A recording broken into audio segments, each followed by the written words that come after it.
We all heard that. Okay, good. So I'll read now. Welcome to Leadership Story Talks. In this podcast, Julianne Ryan and I, Jerome DeRoy, discuss ways in which we can create more engagement in our lives, especially at work. There are more people today who identify as disengaged at work than there are who say they feel engaged. We come from Narrative, which is a company that focuses on engaging businesses and their audiences through the power of listening and storytelling, employing a seven-step method to do so. And of course, we understand that we're not the only ones who are interested in engagement and leadership. There are many other people who do this, and hence this podcast. And this is also why we invite guests. And today we have a really wonderful guest that I'm very excited to have. I had the honor to be on her podcast. And today we have Dr. Heather Walker, who's joining us. Hi. Hi. Welcome to the show. I'm just going to give a little bit of your bio so that listeners get a peek at who you are, but obviously we'll have a conversation that'll expand on that. So Dr. Heather Walker is an industrial organizational psychologist who wants to change the way people experience work. With over 10 years in management, training, and organizational development, Dr. Heather Walker understands that we all need help sometimes to find balance and perspective. She founded Lead with Levity to promote healthy workplaces through survey insights, workshops, and a healthy dose of wisdom from guests on the Lead with Levity podcast, which I really recommend. It's a fantastic podcast. And her goal is to help people have fun and get more done. She has a successful record of advising and consulting executives on organizational development, talent management, training, competency modeling, and change management initiatives that drive performance improvement and enhance the workplace. She employs an innovative approach, balancing people, planning, and productivity to support departmental and organizational goals. She also leverages her management experience to develop transformative programs designed to improve workplace dynamics, lower turnover, and increase profitability. So once again, welcome. Thank you. Thank you so much for having me, Jerome. That was a good reminder that I need to write a shorter version of my bio. Well, it's funny because I was trying to kind of edit it myself, but then I thought, no, everything's great. There's no redundancy, So, you've got quite a profile, and I guess I'd love to, and background, and of course I was on your podcast, the Lead with Levity podcast, and really enjoyed my time there, and since enjoyed, listening to the podcast and all the different guests that you've had on it. And so maybe I'll just start here with asking you to, I know I read this long bio, but maybe you could tell us a little bit about yourself and Lead with Levity and sort of how you came to create this, and what was the incentive, I suppose. Oh, yes. Okay, so a little bit about me in a nutshell. I will not start with the fetus and all of that stuff. I'll fast forward. So I am an organizational psychologist. Basically, that just means that I go around, I help companies create conditions where their people can do their best work. And we do that through making sure that they have the right mindset, they have the tools that they need and the resources that they need. And we're selecting the right people for the right positions. So there's a lot that goes into it, but at the end of the day, I'm all about activating people's superpowers and helping them to be their best selves wherever they're at. And if there's anything that I can do to help the leadership team do that, like I'm all about it. So that's me in a nutshell. I'm based out of Austin, Texas. And for the last couple of years, I've been, leading this company called Lead with Levity. And it all started with a podcast that was born out of my research back when I was in grad school.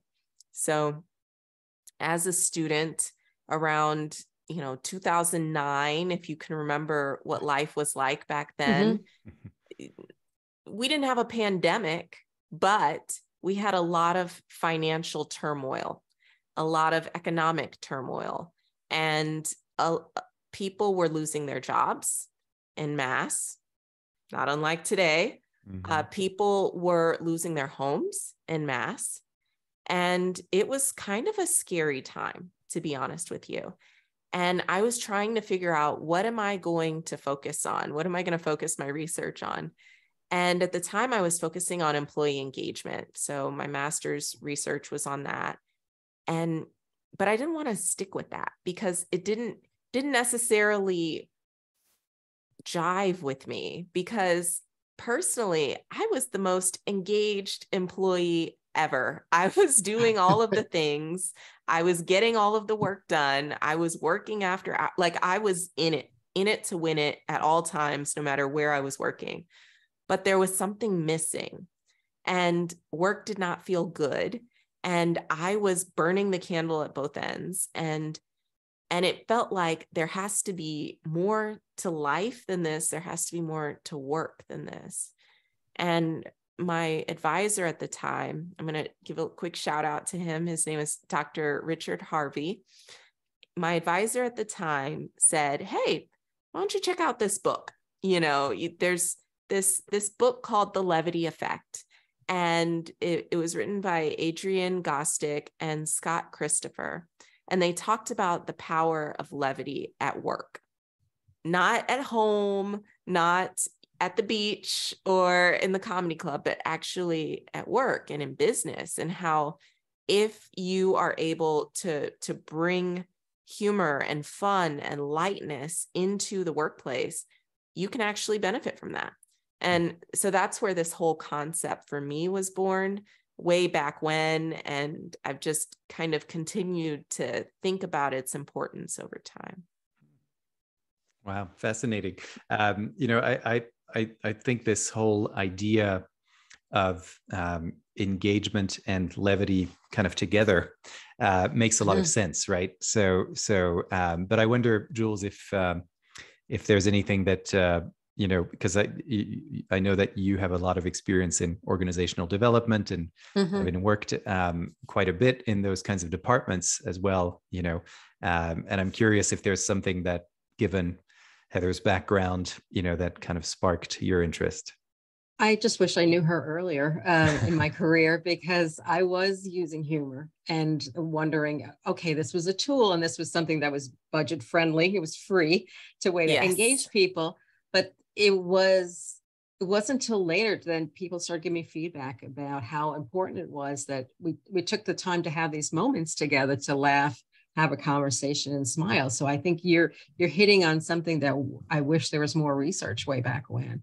And it's an act of bravery sometimes, because you have to be more vulnerable, like in storytelling, more vulnerable, to show a side of yourself that a person might not expect, and to find the irony of a situation. And it's not like we're disrespecting the situation. We know things are important, but the fact that we're using a moment of humor to get people to relax and listen and disrupt their thinking, I think makes a big difference. So I applaud you for championing this in your work. So that's awesome.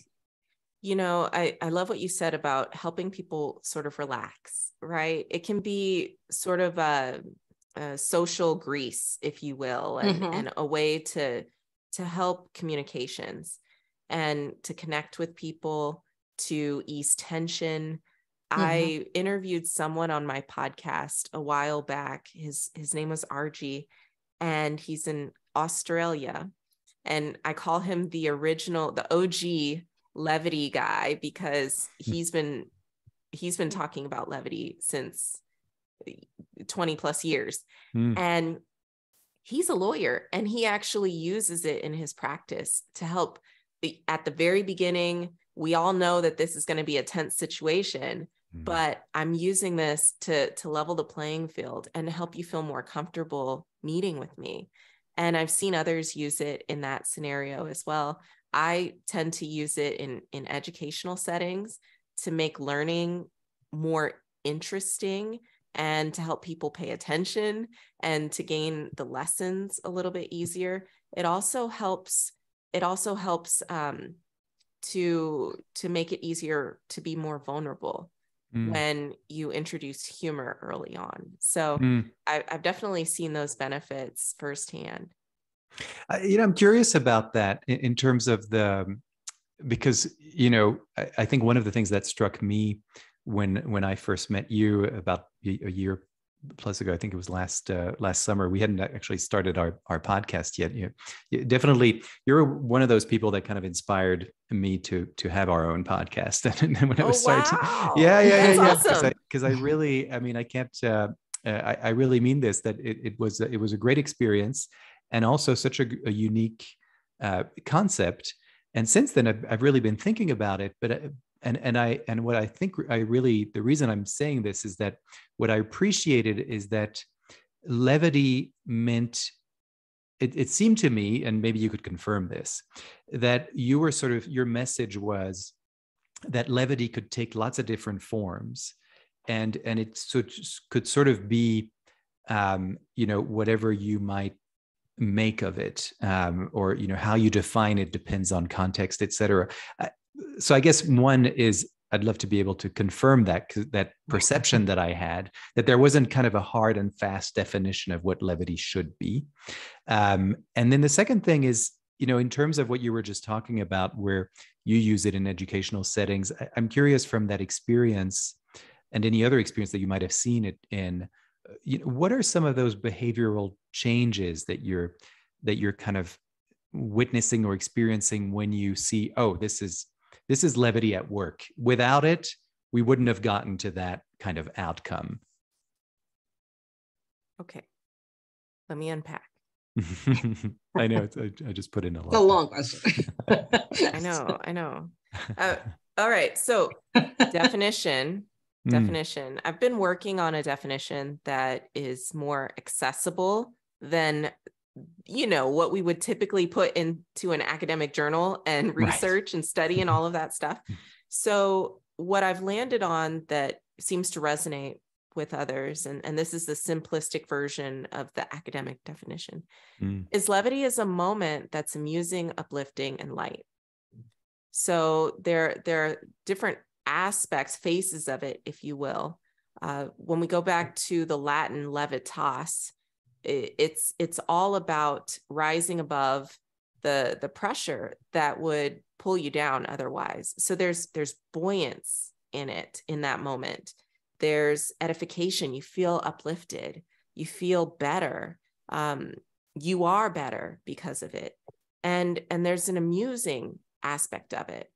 You're having fun. You're taking joy in the moment. There may be humor, but it doesn't necessarily mean that it's a funny moment or that there's comedy involved. So you feel good, you feel better, you feel light. I've been using the acronym FULL, how full is your bucket, recently, because I see levity connecting to self-care, to mental health and well-being. And my daughter and I had some really good conversations about this concept of the bucket. And it was introduced by Clifton. How full is your bucket? Are y'all familiar with that book? No. Mm-hmm. So the concept is that we all have a container, and this container can either be, dipped into or filled up. And the fuller that container is, the fuller that bucket is, the better you feel. Our generation and earlier would talk about the cup, right? How full is your cup? Is my cup half empty or is my cup half full? And, or is it a little bit of both? Well, my daughter's generation, now they have a bucket, right? And we've joked around, and I've kind of, it just expanded my whole thinking about this concept of the container, because it started with a little cup. Now the kids have a bucket, which is bigger. I'm like, why are we even messing with the bucket? My container is a bathtub filled with bubbles. It speaks to your capacity for joy, your capacity to enjoy the moments that are there. And so the container is just as important as what you fill it with. So I am encouraging people to not just think about your cup being half full or half empty, but get a bigger cup, go big or go home, find a goblet, something fun that you enjoy, and then think about what you're filling that with. Are you Are you seeing the moment as something that I can look at it in a way that transforms this moment? I can play with what I see, and I can partake in opportunities to be silly. Am I taking this moment too seriously? Is it dire? Even in dire life and death moments, there can be some levity there. And then, also start to ask yourself, okay, so am I taking part in the fun? So am I allowing myself to take opportunities to be silly? Am I taking this moment too seriously? And then, is this moment lifting me up, or is this moment pulling me down? Is what I'm doing right now lifting me up or pulling me down? So those are 3 questions that I would encourage you to ask yourself in the moment when you're thinking, am I experiencing levity right now? And if I'm not, what can I do to make that happen? And if I am, how can I bring this in a little bit more throughout my day? Because when we stack those moments throughout our day, at the end of it, you're going to feel a lot better than if you just focused on all of the negative things, because then you really will have a glass is half empty kind of a cup. Heather, when you were giving your list of aspects of what happens when you have humor, the one thing that came to mind is like, it's shifting the energy. For them, it's creating a space for a few minutes that changes the energy in the room. Because when you're doing a joke or an analogy that gets someone to laugh or smile, you're disrupting them. So they sit up and they show up differently, and you've surprised them. Also, look, I came from HR, so the fact I get them to laugh when we're talking about some tough situations was pretty good, because they weren't expecting it. And then they were more truth telling and more honesty, and they would be braver about coming when there was something amiss, versus saying there's going to be some pleasant, respectful, somebody sees me, they understand me, they're going to give me a little bit of time to explain, and then you're going to say, don't do that. So, but it's important. And you're really giving, and you're talking to the bubble over everyone's head. A lot of times when we make a joke, we're like, what's happening in the room that's not tangible, and you're bringing it forward with your humor. That's really interesting. The bubble over the room. Yeah. So going back to what you said before about being in HR, telling the joke, giving them an opportunity to see that side of you, you become a safer person, which is probably why you're also getting to experience the benefits of them being more truthful and being willing to come to you with challenges in the future, right? So that's really important. I'm glad that you highlighted that, Julianne. Thank you. It reminds me, because of what you just said, you become a safer person. We had on the podcast someone who kind of specializes in psychological safety in the workplace, and so there's a whole methodology and process to kind of get to that. And one of the things that she talked to us about was the questions that leaders ask that can cause someone to not feel safe or someone to feel safe, and that you really need to kind of pay attention to what are the kinds of questions you're asking, and how are you asking them, not necessarily in a question of tone, but also just what exactly are you looking for. And very often when we're asking questions, or when leaders ask questions, they kind of go for something that they know the answer to an extent. And so they might actually be able to fit that answer into something that they've been thinking about already, as opposed to asking a question that gets you to a place that's completely new, and that, potentially, I guess, makes you as a leader a little bit more vulnerable or less likely to have all the answers. And I wonder, because you mentioned this word vulnerability as well, and now we're talking about safety as well. How does this sort of manifest in the workplace when you work with people around levity? Is the process for you to sort of teach people this stuff, or is it more about creating an environment where, or maybe it's all the above? I'm curious around that idea of, how do we get people to understand this concept of levity when maybe what if I'm an introvert, or I don't quite, maybe I'm not so comfortable with humor, or whatever my concept of levity might be. I'm a very serious person. Yeah, I wonder how you sort of navigate those dynamics. Ooh, that's really, really interesting. Okay. So how do I actually basically bring this to organizations?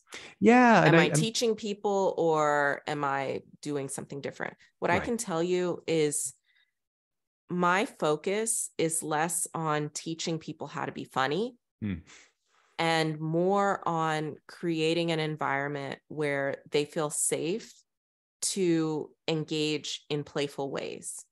And so a lot of the work that I do is gathering employee feedback, finding out what are the barriers to being your best self at work, and how can we remove those barriers? What do you need to have good conversations with others? What do you need to be your creative self?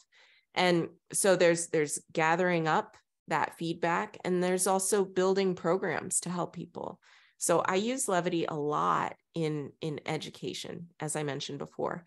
I love to gamify programs. So for leadership development programs, I've pulled in truth or dare games, truth or dare scenarios to teach onboarding concepts, right? How do you onboard someone and navigate all of these different scenarios? How would you approach the situation?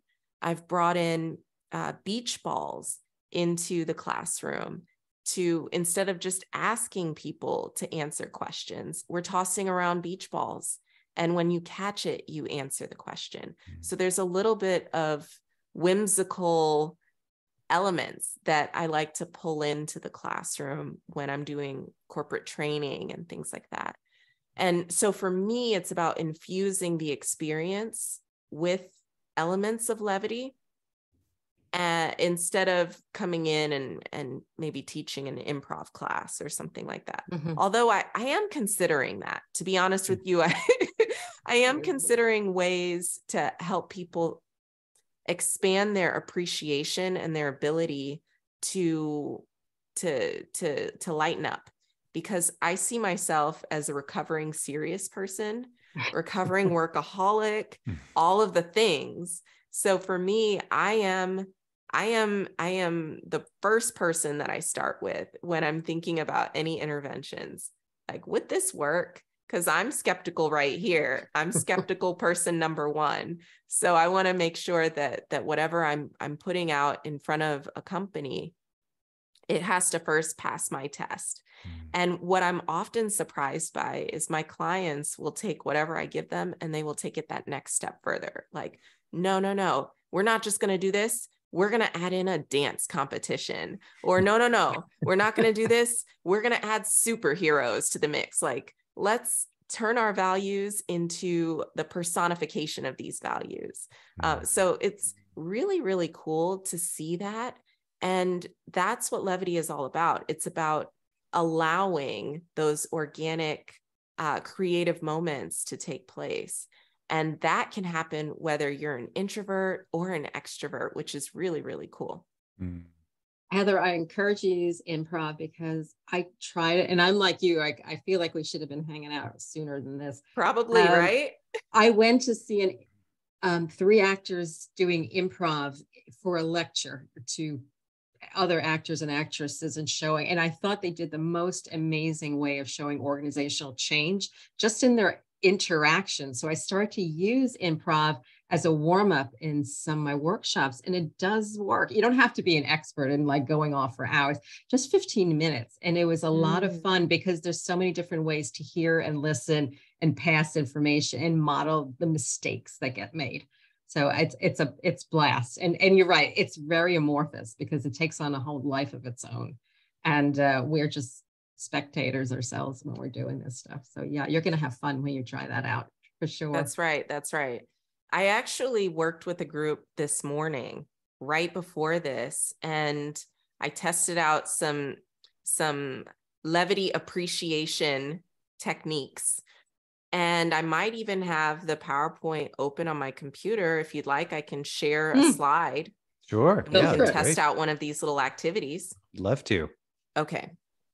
I'm going to look for, okay. I've got a lot going on here. Yeah. And while you're looking for it, came to mind, like, other than doing PowerPoint presentations or, bullets where you're scripted, humor is very in the moment. So you can't say, I'm going to practice saying this line. It's going to absolutely work perfectly on everything, because you have to always adjust and work with who's in front of you and where they are in the process. So I'd love to hear more about that from you as well. You're so right. So that has been one of my biggest challenges, is so I'm observing this concept, right? I'm observing it in the workplace. I'm observing it when I go out and I talk to people. But then there's, how do you help someone actually do more of this? And if I tell you how to work on it, then is it still levity if you have to work on it, right? Is it still light? Because the nature of work, if you look that up, it's labor, it's toil, it's gravitas. There's no bar you can go to in New York and go, excuse me, I want to practice my interactions exercises. Right. I'm on the audience in the moment. So yeah. Exactly. So if I start to tell people, hey, this is how you do it, have I broken the thing?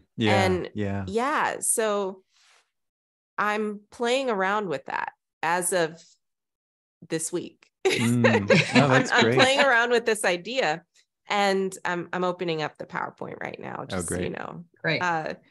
So I'm playing around with this idea, and I have decided that I'm okay with teaching a few concepts, because almost everything requires some effort until it becomes habitual. And then it's just natural, and you don't have to think about it. And it's just something you do. So if I could help people see their world in a new and different way, and then it becomes habitual, and they can experience these moments more, then what's wrong with that? Right. And then they have a sense of ownership, right? I mean, that's kind of that was the word that came to my mind when you were describing the process, that, you start with the feedback and looking at where people are essentially, and what are the barriers, and, what's getting in your way, and then creating that space where it sounds, like where they can experiment with things, the things that you're introducing to them, and then they take it up a notch, right? So they take it up a notch. Yeah. Okay. So let me just show you this one little activity. Oh, well, it's supposed to go to that screen. I don't want you to see everything. Okay. There we go. All right. So just imagine, if you will, basically one of these activities, this activity is designed to help people be mindful, to get in the moment, and also to start to play with their reality, to play with what you can see, play with the mundane, and turn the mundane into something spectacular. And if you can start to do that, you will naturally start to experience more humor. You'll start to see things as funny. Oh, that's funny. And then if you feel like that's funny, then you might share that with someone else, or you might keep it to yourself. But you'll be experiencing more levity throughout your day, and you'll be able to trigger that faster. So this activity is designed to help people sort of make those connections faster. Yeah. All right. And then also, have more creative thoughts. So basically, we're going to show an object, and I gave the group a minute to just jot down as many things that object reminds them of as they can. Okay. So I'm not going to necessarily run it in the same way with you, but I'll show you a couple of things. All right. So the first object is a pair of scissors. Mm-hmm. And I will give the group a minute to write down and start to think about the scissors. This is great for introverts because they don't have to just blurt out whatever is going on in their mind. I'm giving them some time to think about it.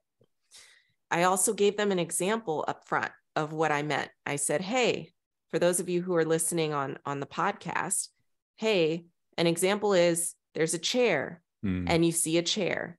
What might that chair remind you of? Maybe a lion tamer or a giraffe, or maybe it reminds you of professional wrestlers. If you're like me and you grew up with the Pied Piper and Hulk Hogan and all of that stuff. So the first object is scissors. So we're writing down. Julianne, I'm going to pick on you. Oh, wow. What do you think of when you see a pair of scissors? I wrote down, don't run, portions, gift wrapping, losing the scissors in the gift wrapping every Christmas and muttering to myself. So that's like a brief summary of a few things that came to mind. That's perfect. That is perfect. And let me also say, whatever comes to mind, put it down. Don't judge it, because this is all about brainstorming and coming up with wild and out there ideas. The wilder, the better. What about you, Jerome? What are you thinking about when you see a pair of scissors? Well, it's funny because Julianne said, don't run. And my first thought was to the book, Running with Scissors. And so, in which, it kind of, a lot of memories of that book came back to me.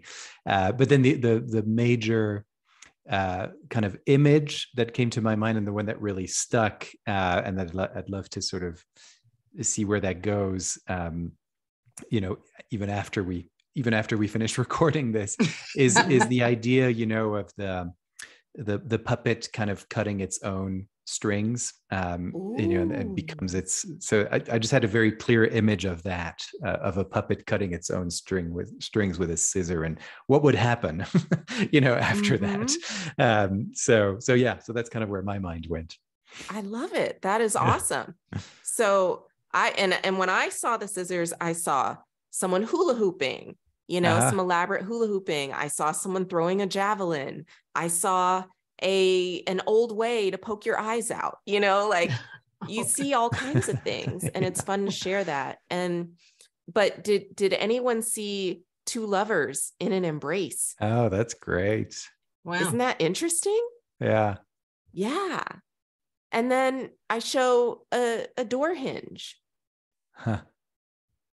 What might we think about there? Some people mention things like men and women dancing, or someone said they could see two people kissing and they have braces and their braces got locked together. That's great. You can get really, really interesting. And it's fun to hear people's sort of renditions of what they see.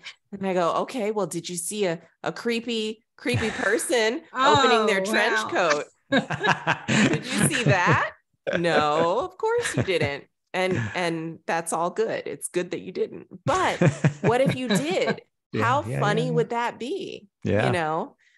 So basically, love the graphics on this. Yes, by the way. Yeah.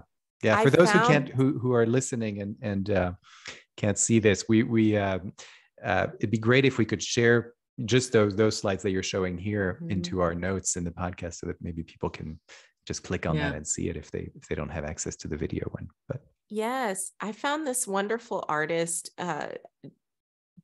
Gilbert Legrand, which it's probably something like Gilbert Legrand or something, like something much better than what I just said. And Gilbert created all of these, took ordinary objects and turned them into something extraordinary and creative and fun. And I'm playing with that idea to help people see their world in a new way, and starting with some really basic objects. And at the end of this conversation, at the end of this activity, one of the debriefs is, right there, you experience levity altogether. And it doesn't necessarily have to look like jokes sitting in a comedy club. But do you feel lighter? Do you feel like you just experience some joy? That's levity right there. How can you bring that into your day more? Go ahead, Julianne. Great. Please, Jules. Yeah. So dialing back, you said, and it relates to you, like you said, serious, looking at things very, like taking everything in great importance. Was there a moment or two that you had that you went, wow, this is going to really work? Why am I not appreciating or using this more in my work? In your earlier version of you? My earlier version of me grew up in HR as well. And it's so funny because when I looked at my peers, like I've always worked for the most part in an office setting. I have had a couple of manufacturing jobs, which are a little different, but office setting, HR, there are rules and they are always ready to tell you about what could go wrong. Correct. If you do this thing, this fun thing that you want to do, Heather, we could land in the lawyer's office, or, like there are all kinds of things that can go wrong in a workplace. And so I grew up in that. And I just learned like, this is the walls, these are the boxes. And a lot of those barriers though, were in my head, and I had the pleasure of working for a company that allowed me, this was St. Louis University way back when, it allowed me to start to play with the boundaries. And really it was during meetings and it was during training where I could play with something light. I could play with my PowerPoints and add in some light humor into the PowerPoint or into my talking points or into the activities. And then I say, oh, okay, no one raised an eyebrow. No one got fired. I didn't end up in anyone's office to talk about what I just did. And so then I would say, okay, well, let me play a little bit more and a little bit more and a little bit more.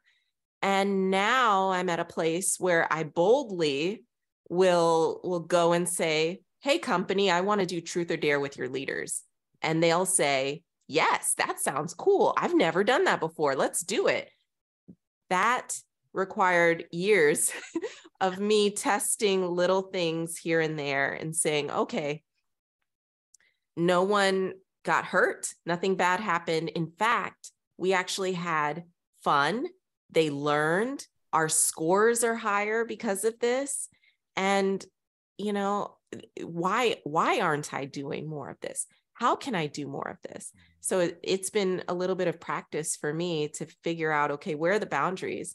And I think that's something. I don't want to monopolize the conversation here, but please, it just go ahead. But you're the guest, you know that, right? Yeah. Please, the floor is yours. It's like... So, it just brought up something. What I've been hearing a lot of is people saying things like, well, I'm afraid. I'm afraid to tell a joke. I'm afraid of offending people. I'm afraid of this. I'm afraid of that. Intention is important. Your intention doesn't always necessarily lead to the impact that you want to have. That is true. But if you just say, okay, I'm not going to do it, I'm not going to try, then you rob yourself of the opportunity to improve your communication skills, to get better as a professional, to actually expand and grow and to reach people and connect with people who are like-minded. So I think the ability to read the room is something that is a skill. It's an art and a skill. And if you don't practice it, you're not going to get better. And yeah, you're going to continue to offend people. And no, it's not going to work out well for you. But it does take practice, and it is okay to try and test a little bit here and there. It's like process improvement, right? We iterate we make little changes we record and we say, did that work? Did that go well? Okay, that wasn't so bad. Maybe I can do one more thing. Maybe I can test one more thing. It's wonderful because to me, what you're describing is the creative process, that so many people, for one reason or another, may stifle, and sort of all the examples you gave, is it going to land? Am I going to be offensive? Am I, and a big part of what seems to have shaped your thinking and experience is that sense that you were given permission at some point, and that you were able to play with things and to see the results of it, and then to tweak it and tweak, and that's what artists do. And I really do believe this about human beings, that we all have that in common, that we've got the ability to be creative. And even what you just did with me and Jules right now, and by proxy with our listeners, is just, you got us to be creative in this just 2 minutes, it didn't take long.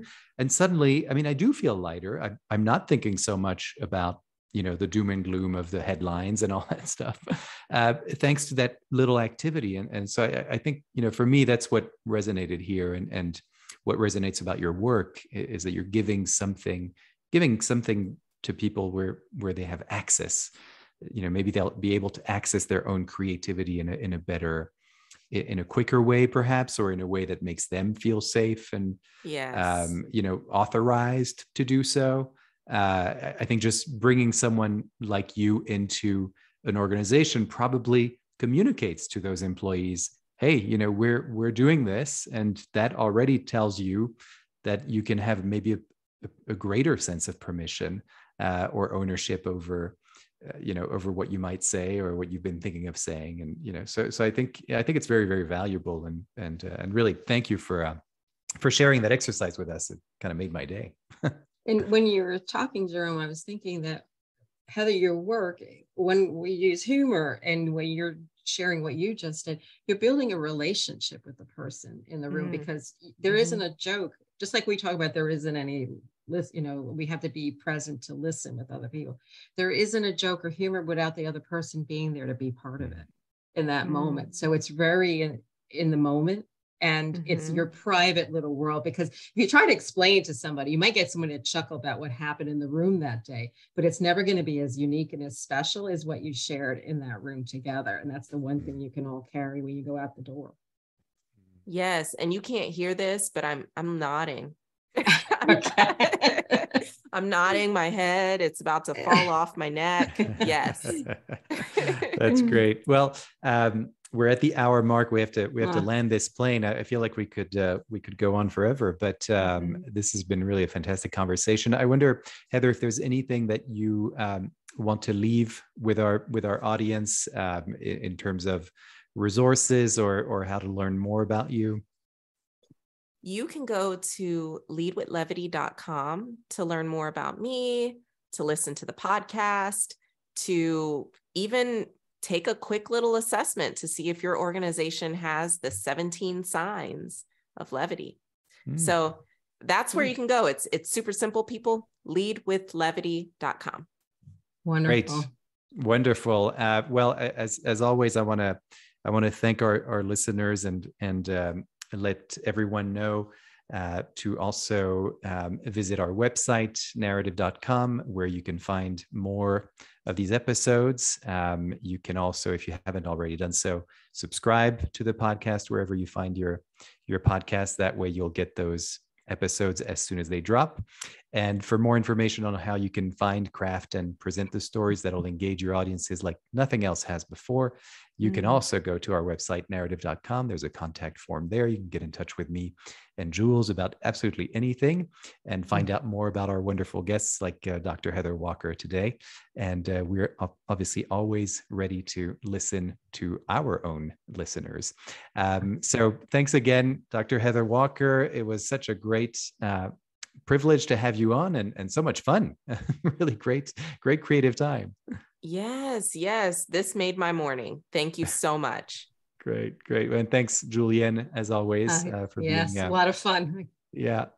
Fantastic. All right, everyone. Well, we will see you next time and at the next podcast.